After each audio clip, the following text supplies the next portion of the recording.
Let me start with a story. There was this old man that lived on top of a mountain. He devoted all his life to study and meditation.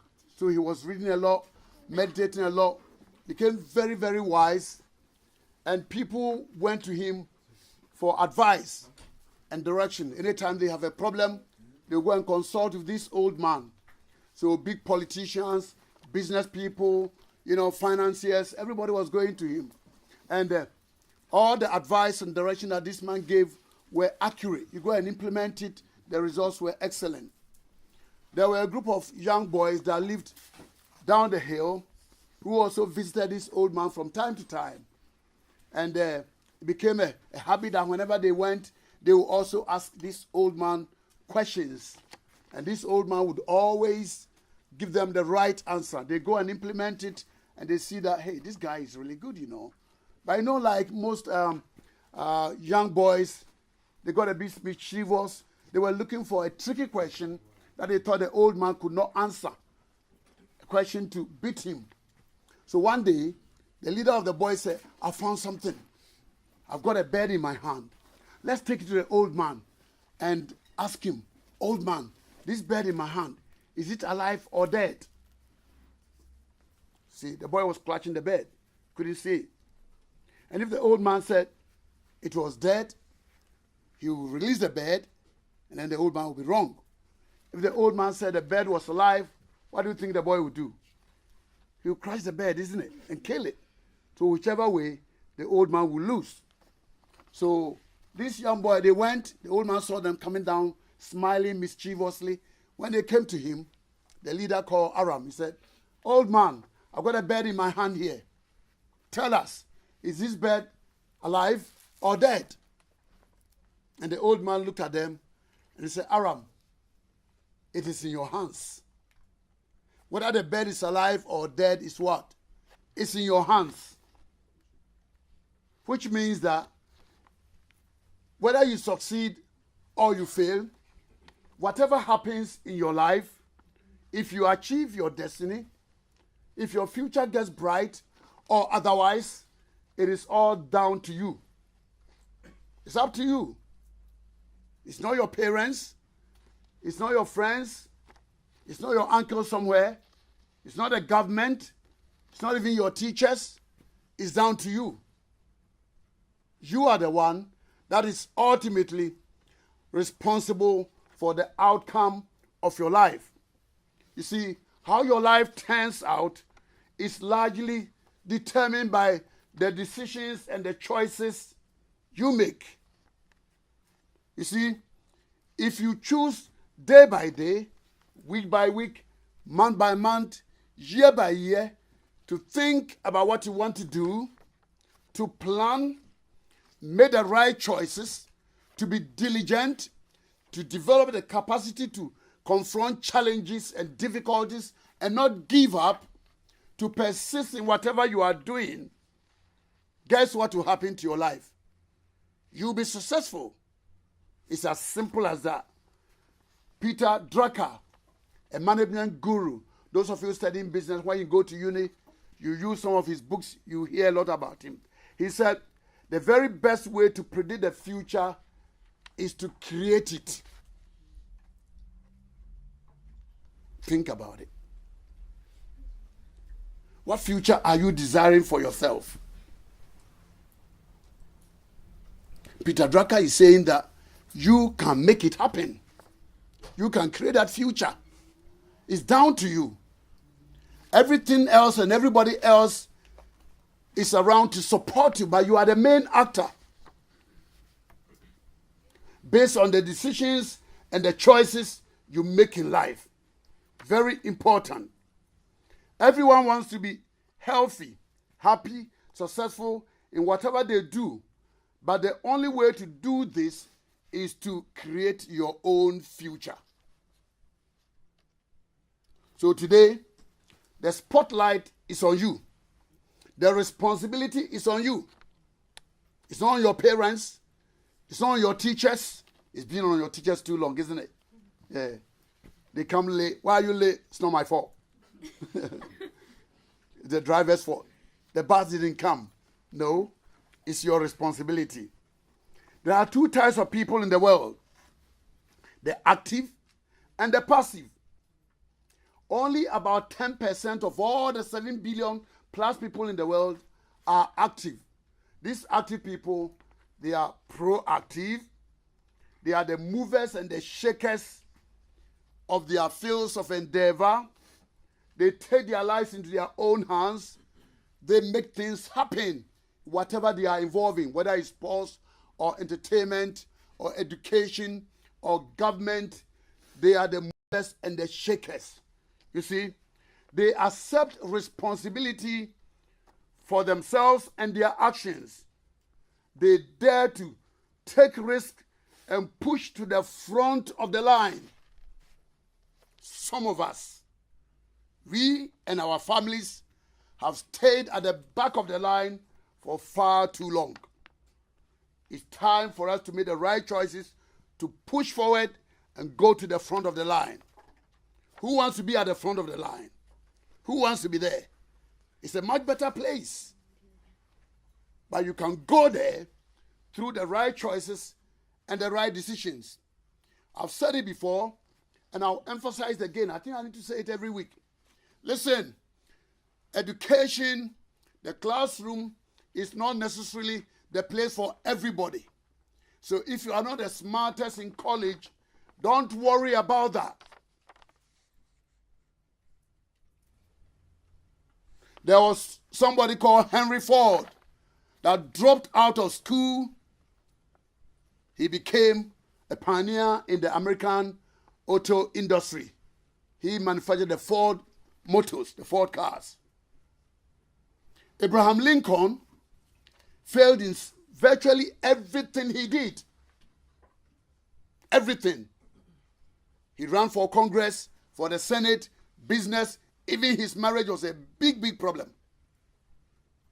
But ultimately, he didn't give up, and he became the most successful president, American president ever, that saved the Union from disintegration. So it's not just about academic success. I want you to accept that you also have got something inside of you. It may be on the football field, maybe in acting, maybe in education, maybe in, looking after children. Whatever is it, in agriculture. The important thing is to discover it. The majority of people, the 90% left, they are passive in their responses and their reaction to life.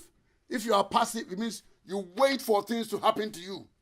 You don't initiate anything. You are not proactive. You are not causing anything to happen. You are waiting. If you get a job, then you wait at the end of the month. The taxman will take a third of your income away. The rest is not enough, but you're not doing anything about it. And then you retire poor.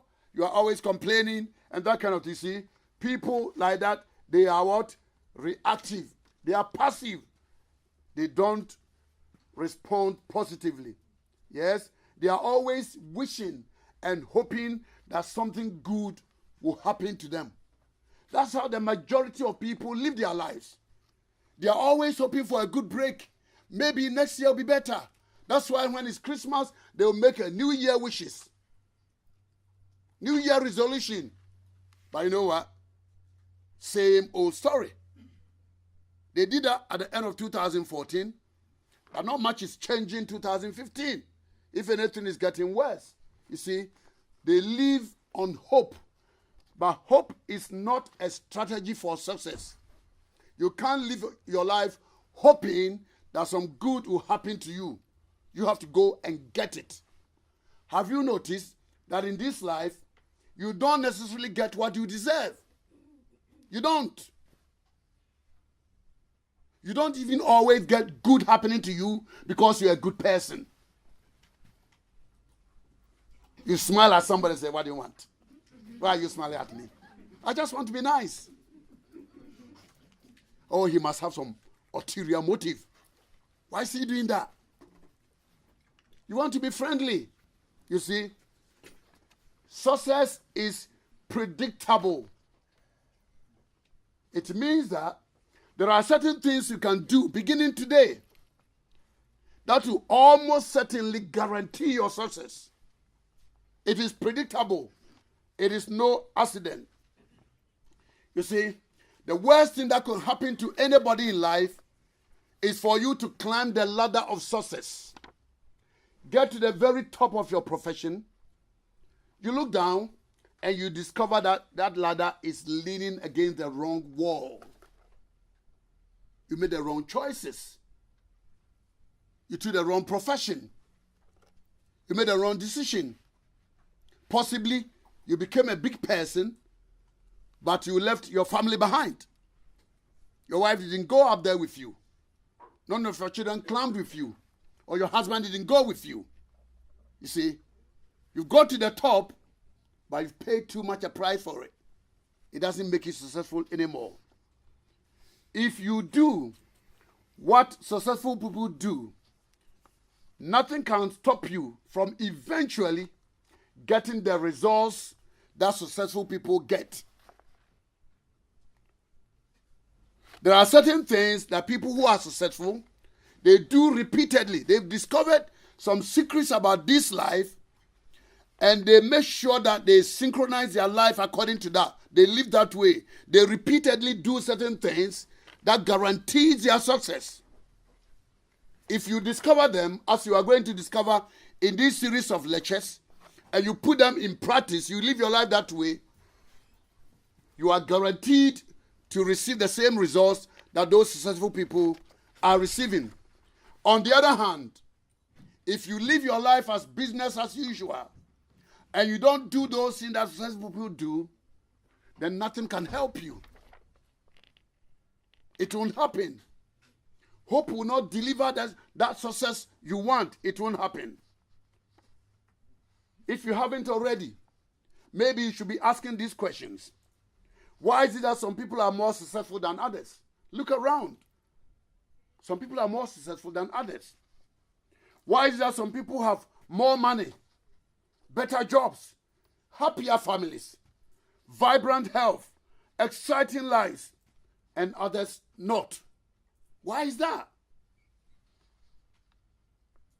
Why do some people drive new cars? They wear nicer clothes. They live in better homes. And other people not. These people always seem to be having more money in their pockets and in their bank accounts. They dine in fancy restaurants. They take beautiful vacations. They live more enjoyable, satisfying life. Why is this? But other people seem to lose out so big in life. This is the answer that most people will give if you ask these questions. They will tell you that those people, successful people, are luckier than the rest of us. They will tell you they are lucky. Even some of the successful people will tell you they are lucky. Or some people will say that they've been born with a special gene or chromosome, or they have a special IQ, higher IQ than the rest of us, or they are some kind of geniuses that the rest of us aren't. But you know what? None of these answers is true. Successful people are not more successful than the rest of us because they are lucky. It's not luck. It's not because they are more intelligent. It's not because they were born with special genes or anything like that. Very often when people become successful, we say they are lucky. But when somebody makes a mess of their life, then many people say, oh, they've been unlucky in life. But you know what? It's not because they've been unlucky. They made some poor choices and decisions up front that caused the mess they are in.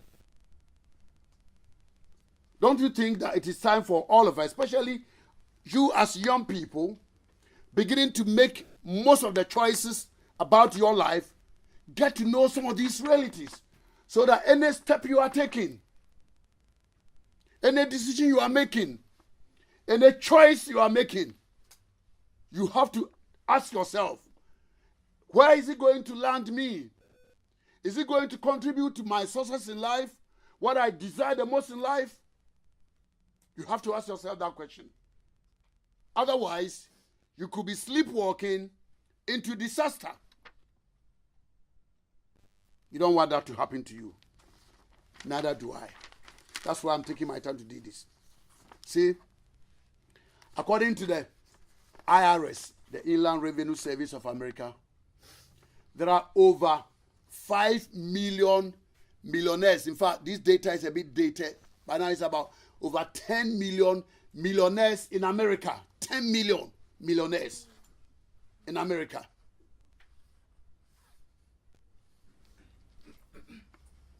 Most of them are self-made. It means they didn't inherit that money from their parents. They are first generation millionaires. There are over 300 billionaires in America. Billionaires. You can count your money. Oh, thank goodness we have counting machine. You need a whole man to count your money. Count and count and count and count and count. Never finish. And many of these billionaires started life with nothing. From scratch. Like you and I. They started with nothing. You see? Over 200,000 people become millionaires every year. Approximately 1 every 5 minutes. Somebody's account hits the million. Every 5 minutes. It's happening. You see? Are all these people lucky? Are they doing all these things because they are lucky? We will find out very soon. There are certain things that they do. When you begin to do them, one day your name will be written among those people. A millionaire. Yes, we know that money is not everything. But you agree that money helps, isn't it? It does help. It does help, isn't it? At least it allows you to express yourself. You can do what you want to do if you got a dough.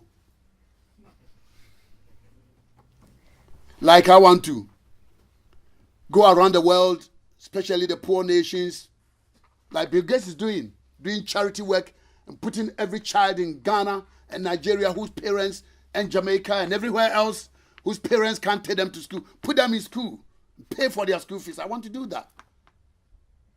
But as of now, I can't, isn't it? I can do a little bit of it, but not much. I have to be a billionaire one day. I just have to be, isn't it? I just have to be. I don't need to look at my stomach. I've got a small stomach. So it's not about the food, and I'm not going to marry a second wife or that kind of thing, and I don't need any of those. But just to help people. Feels good when you help people. Feels really good. You see, one day you could also be registered among all these millionaires and billionaires if you discover what these people did and do them, begin to do them day by day, week by week, month by month, year after year. You will get there. There's no secret. There's no magic. It's not about luck. It's not about hoping. There's something we call the law of cause and effect. It says that everything happens for a reason. These people did something that produced a success in their lives, which means that for anything you want in life, there is something you have to do to get it. Why are some people the managers and directors, other people too are the cleaners?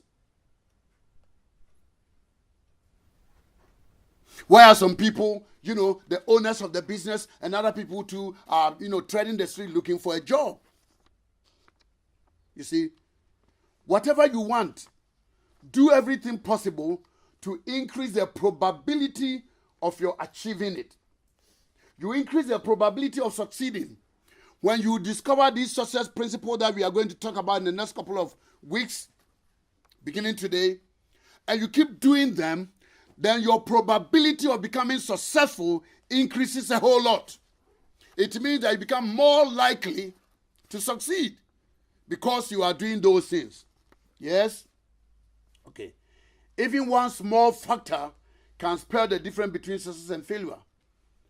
Take control of every part of your life and create your own future. Leave nothing to chance. Don't let chance dictate your life. take control of your life.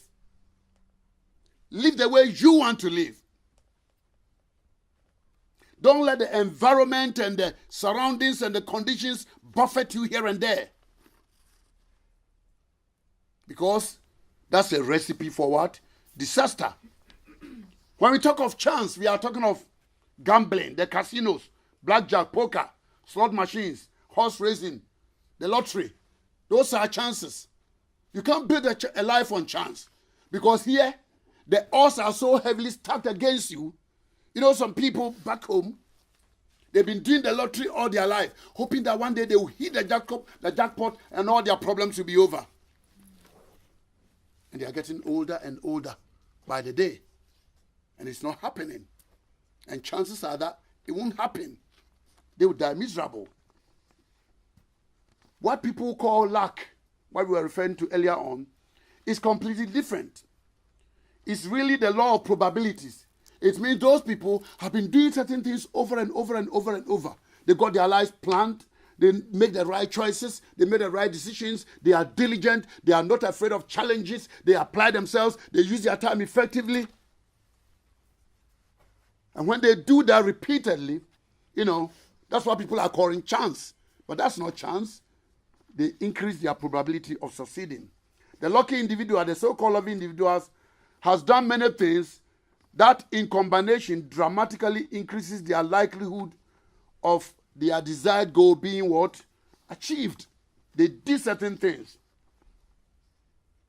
Rule number 1.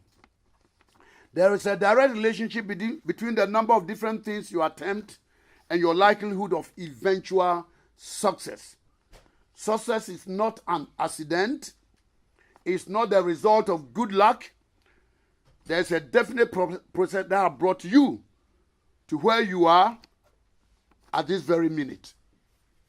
There may be some of you A-level students, and on the ASs, you got maybe 2 or 3 A's, and maybe B's. There are certain things you did last year that brought you to that. If, on the other hand, you were studying AS last year and you flunked it, and because of that, you came to beg for a place on the B-Tech, look back, you will see that there are certain things you did that brought you to that situation.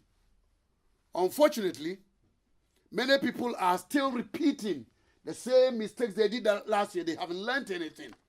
But you know what? If you go the same route, what threw you off the A level will eventually throw you off the B-Tech.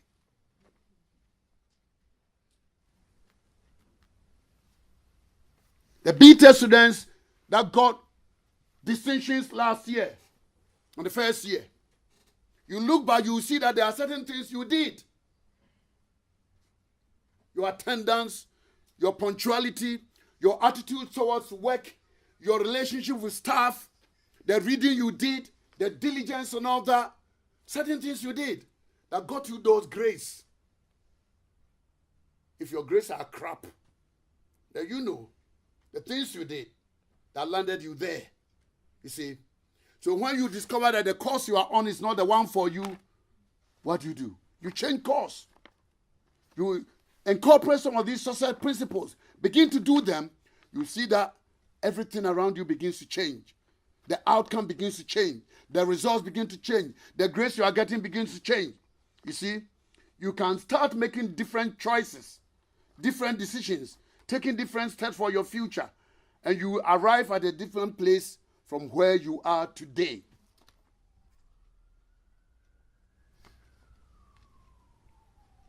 The other side of the law of cause and effect is that it cuts in both directions.